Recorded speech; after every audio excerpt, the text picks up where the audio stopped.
Hey, welcome back for another episode of Living Hope, a weekly journey designed to provide hope, inspiration, and education for those living with pancreatic cancer. Sharing the real-life stories of those really affected by this disease and how they really deal with it on a daily basis. With your host, one of those who knows the journey all too well, 19 years and counting. Welcome to our show, Roberta Luna, again. Thank you. I'm really happy to be here. 19 years plus. I don't want to make it sound like that, Jim. I'm happy to be here. I'm happy to be anywhere here. No, but you know, how do you, I know you're going to talk about with another survivor today, but I hope you'll talk about just how do you talk about, you know, this ongoing battle? Do people avoid you because they're afraid, oh my God, I don't know what's going to happen next, or I'm going to catch it, or I don't want to deal with it, or I don't want to think about it? It's got to be, not just for you, but there's got to be odd reactions to people. Or maybe it's just me. No, there's been many reactions, and I think we could probably do a whole show just on that. But people sometimes do tend to avoid me for the very reason. For some reason, they think they can catch it, or if they hear about it, that maybe I'm going to bring them bad luck, yes, and bring it to them. Or some, you know, had also kind of distanced themselves because they thought, since I'm going to be dying, they want to start preparing for that now. I didn't know how to say that nicely, but yes, right. Okay, so I'm going to start separating from you, you know. Yeah, there's no nice way to say it. It's just, you know, they feel like they're going to be going through that pain and hurt, so they rather start now, I guess, rather than wait. So it's been a tough journey, but then again, too, it's funny because the people that you don't think you can count on are the ones that come, and so it's very, very rare, very strange, and, you know, like I said. So who came today? We have another person fighting the good fight here. She's going to be back in 10 years. We already booked her for 10 more years here. Yes, absolutely. That's right. Maybe we'll try to get her back every year, maybe even sooner, every so often, because you can only say so much in a half hour. Yeah. But yes, I have Dawnie Campbell with me, and I'm very happy to have her. I believe she's a 2.5 or 2+ years That's right. survivor. Yeah. And thank you for having me today. I'm really excited to share my journey. Well, we're really happy. We want to hear it because it's really amazing. I think everybody's journey is, they have that little special story. So how should I describe you, or how do you describe yourself? Wife, mother, animal lover, pancreatic cancer survivor? How do you describe All the yourself? above, actually. I am a wife, married to an amazing husband. I am a mom of 2 children, and who have been on this journey with me. We have an awesome boxer. Her name is Daisy May, and she's obviously the love of all of our lives. And I have a wonderful career at Herbalife International Nutrition. And I've been there for 27 years. So It's like my second family there. And, you know, I'm super fortunate to be surrounded by an amazing family and a village of friends that aren't blood, but have become my family, that have been so supportive throughout my life, but especially during this journey. Yeah, and it's very important to have that support. Like we were talking earlier, it's just something to have those people be there for you when you need them, so that you can fight this disease, which is very difficult. So true. What was your life like before your diagnosis with pancreatic cancer? That's a great question. Super active. I've always been about working hard and playing harder. And so, you know, if I wasn't working, we were doing things all the time, you know, so busy on the weekend. Family activities, a lot of outdoor, love biking, swimming, going on vacations, and traveling. Traveling is one of my favorite things to do. Oh, good. You mentioned you worked for Herbalife? Right. And so you're really into nutrition and health. Absolutely. How did you present with your first symptoms? What were those? You know, I had the year I was diagnosed, that year I wasn't feeling good. I felt really exhausted, which was so unlike my normal behavior of going 110 miles an hour, being an Energizer bunny, just always on the go. I was exhausted. So that was one of the first kind of signs. I thought it was stress. I thought I was maybe just working too many hours. I needed to, you know, take more time to work on myself. I also had really bad acid reflux. I was working with my general practitioner and going to an ear, nose, throat specialist.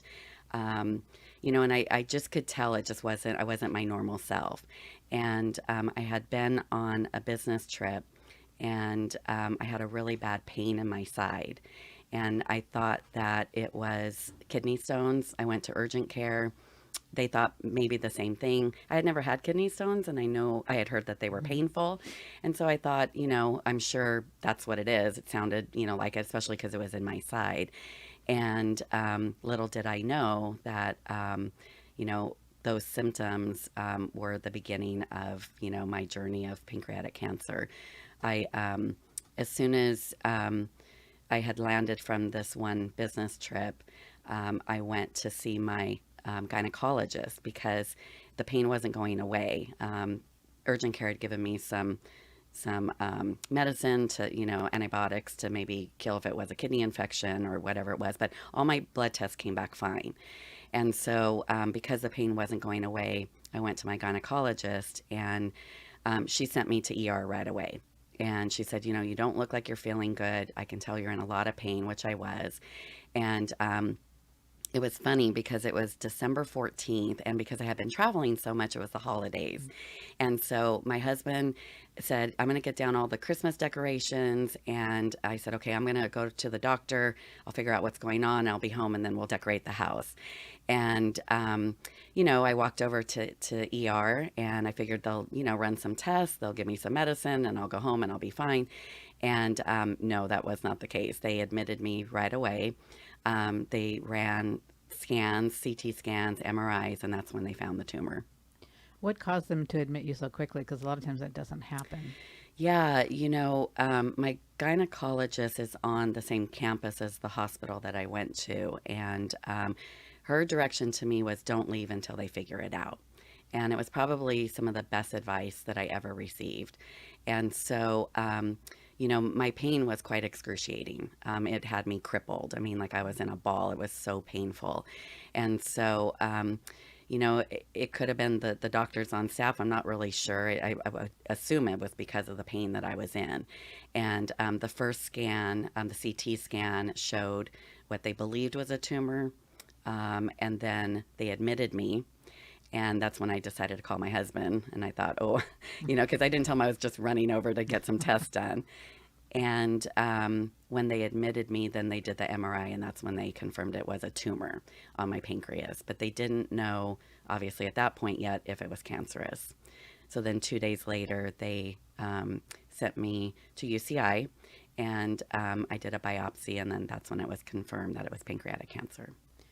And when the doctor told you, do you remember his words, what he said to you?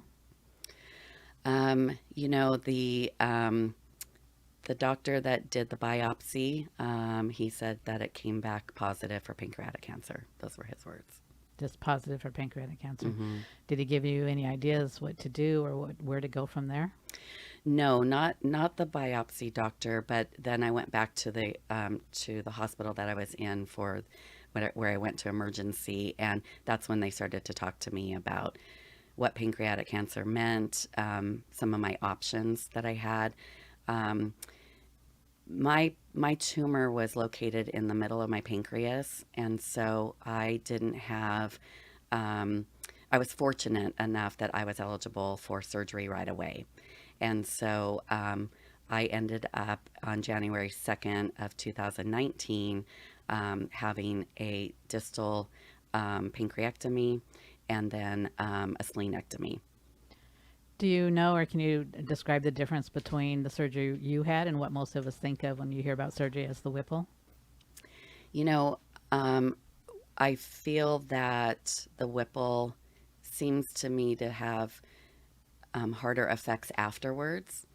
I did, I went in chemo 30 days after my surgery, which according to my surgeon, Dr. Imagawa, was quite, impressive because I was determined to fight this cancer and to give it every ounce of every oomph that I had to beat it. And so, he was hoping 6 to 8 weeks I would start chemo. I was in there 4 weeks. And my body was exhausted from the surgery and then, starting chemo so quick. I did go through a lot of understanding my new body. from a digestive perspective. Even if I ate, too many greens, I was learning my bowels, basically, Yeah. I mean, I had accidents. I remember, I had an accident in Target and it was horrible. And so I think, the patients and the survivors that I've talked to that have had the Whipple, I think that they go through, it took me about 9, 12 months of learning, what my triggers were to understand my new digestive. Um, I think it's longer for Whipple patients, in my opinion. I can't speak for them, but I was fortunate that I didn't have to be on so much medicine, and that I could understand and learn the foods to eat, my portion controls, the fatty foods, even the healthy foods. I still have to be very careful in understanding how my digestive is working. Right, how it all works Yeah, together. yeah. So they didn't remove the full pancreas, so you're not a diabetic then, correct? No, and I was fortunate on that as well. So obviously, I tested for the first 6 months after my surgery, and I was fine. And for the most part, I eat a pretty healthy and live a pretty healthy, active lifestyle, and so. Um, it was something that we definitely were watching for. They removed 43% of my pancreas and the Wow. tail, and then my spleen.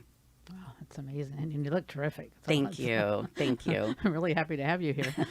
And I feel really great. Yeah, well, good. It shows. I want to go back a little bit. Like we've always said, this pancreatic cancer is not doesn't just affect the patient; it also affects the family. How did you go about telling your family what you were dealing with? Yeah, it was, obviously my husband was with me every step of the way. And, it was hard for him. He was Googling pancreatic cancer. And so when you do that, unfortunately, there's more negative than positive. At that Yeah. time, it was a 9% survival rate. And so, see, I get emotional. Yeah. But, it's like, wow, she's going to die. And so we just had the conversation that, listen, that's not going to happen. And then we, of course, told the kids, and we all kind of locked arms. And then, we slowly told our closest family members and then our closest friends. But this was a time of my life for the first time ever, to focus on me.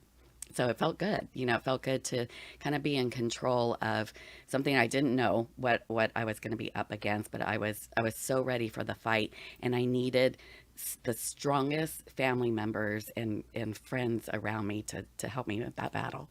Yeah, you do, and it sounds like you definitely had that. And I think a lot of times that's part of the reason why we do survive is the support that we have and our own thoughts about going into this disease.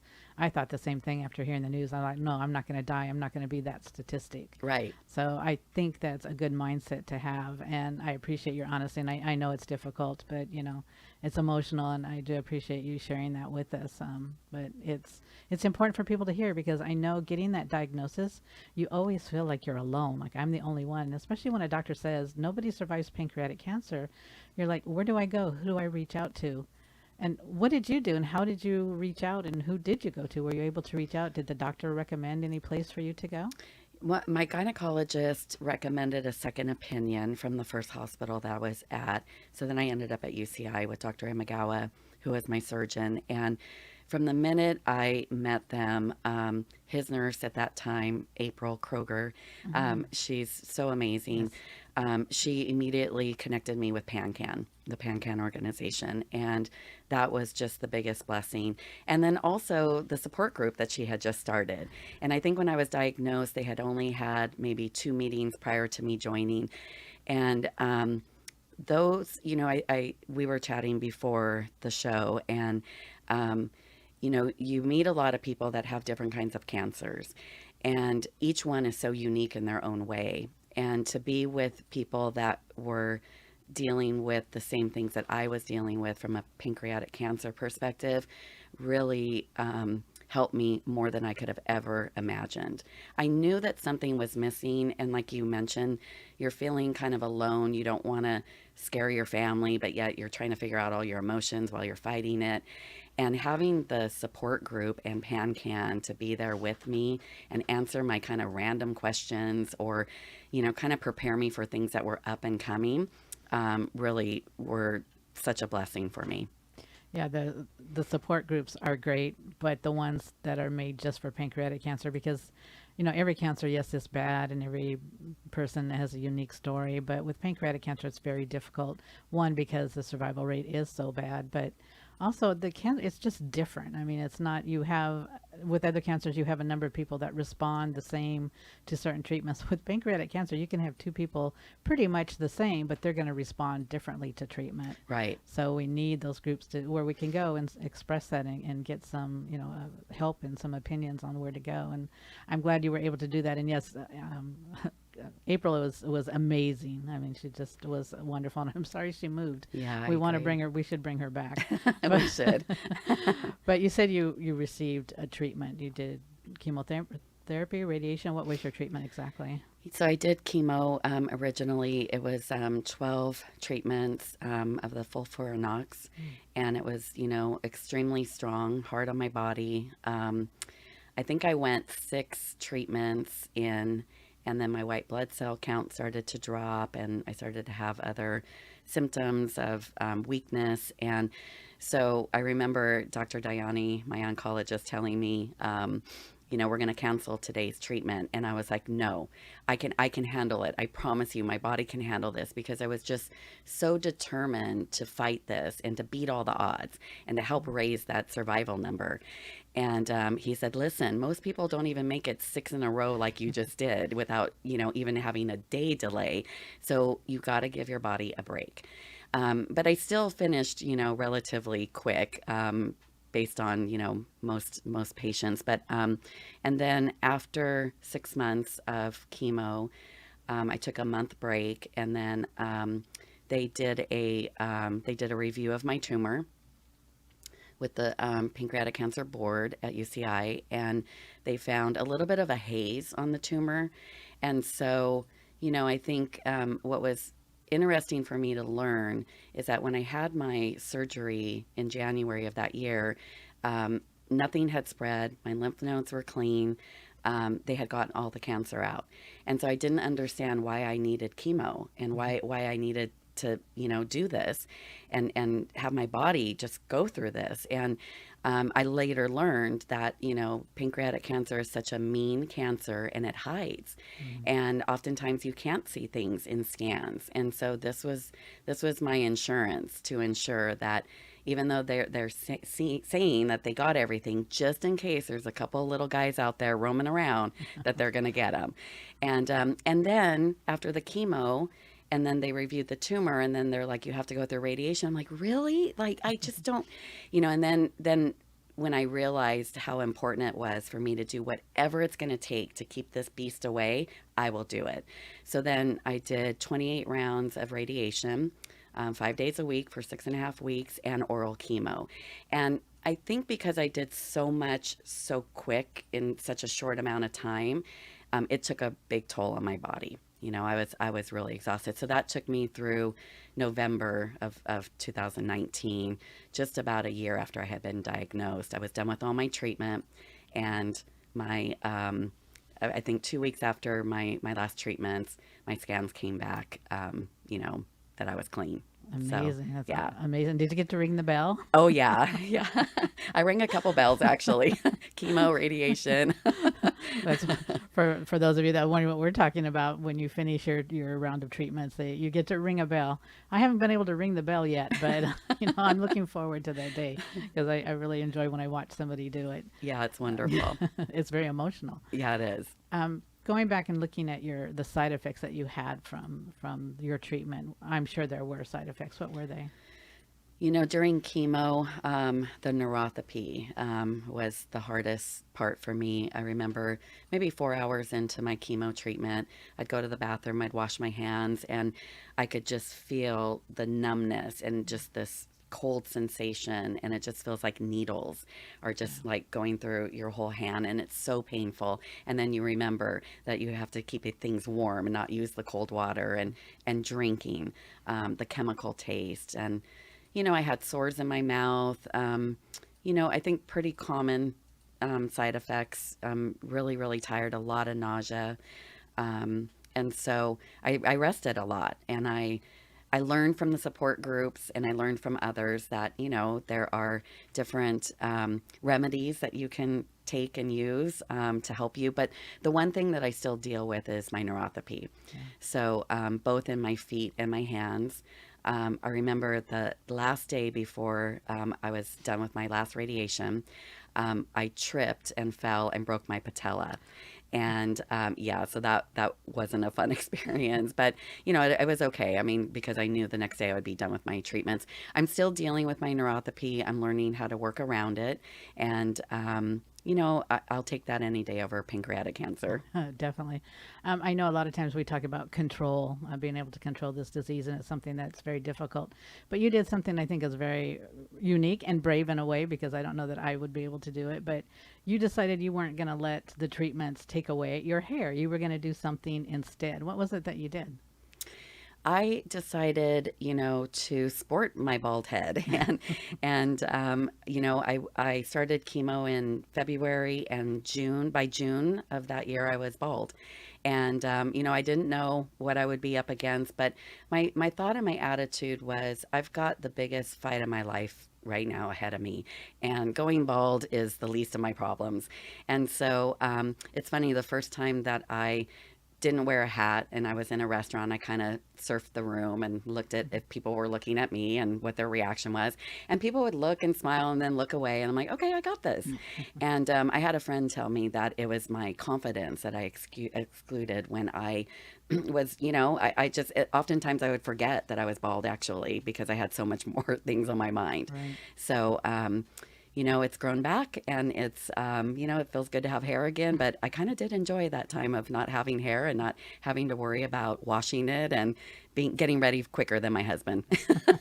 And it can be nice, especially in the summertime. It can be a little cooler. That's right. You have to find the positives, right? Yeah, you do in everything, and it's difficult because sometimes people don't understand that. But when you're dealing with with pancreatic cancer, the devastation, you have to find that little bit of rainbow and go with that. Absolutely. And I think you've done a great job with it. And I know you also have a collection of hats, and you've just been able to really just wear it well. You know? And so I really admire you for that. And if you could give any advice to a caregiver for the person they're helping through this journey, what would you tell them? I think one of the greatest things that we found was our support group, because it was for both the patient and the caregiver. And I think it helped my husband so much with hearing that he wasn't alone in this, because I think they worry more than us, quite frankly. I mean, we're dealing with our own things with our bodies and not feeling good, but they're worrying about so much more. And so to just hear and know that he wasn't alone was huge for him. So my best advice would be to find a support group. PanCan is another amazing resource. And I think as the patient, remembering that they're going through a lot too is really important, because I couldn't have achieved as much as I did, I don't think, as quickly as I did without him. Yeah, our caregivers are very important. I know I feel the same. I couldn't have gotten through it. Well, I'm almost sad to say I think our time is nearing end, and I want to thank you for coming, but I want to really have you come back because I love the way you dealt with your chemotherapy, your unique way, and I really want to dive into that more. So if we can have you continue and come back another day as a guest, I would love I'd to. really like to talk about what you did, maybe give some inspiration and hope to others how you handled your chemotherapy, because I think it's amazing. So thank you for being here and sharing your journey with us. I know sometimes it can be difficult, but you really are a great inspiration in helping all those out there. So thank you so much. I appreciate it. And thank you so much, Roberta. You are truly my inspiration from the moment I met you. So it's my pleasure to be here. Thank you. I appreciate that. Thank you. Okay, so hang on.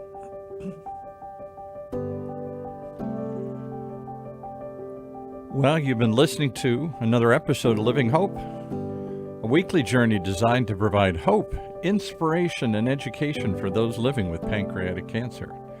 Like our guest today, sharing the real-life stories of those really affected and how they deal with it every day. If you'd like to share your story, please contact us. And if you or anyone you know needs help right now, please call Patient Services at 877 and the number 2 PANCAN. That's 877-2-PANCAN. Put you in touch with the Pancreatic Cancer Action Network. Paul Roberts for Living Hope, inviting you to come back each and every week as we continue to find hope and inspiration in this all too difficult journey.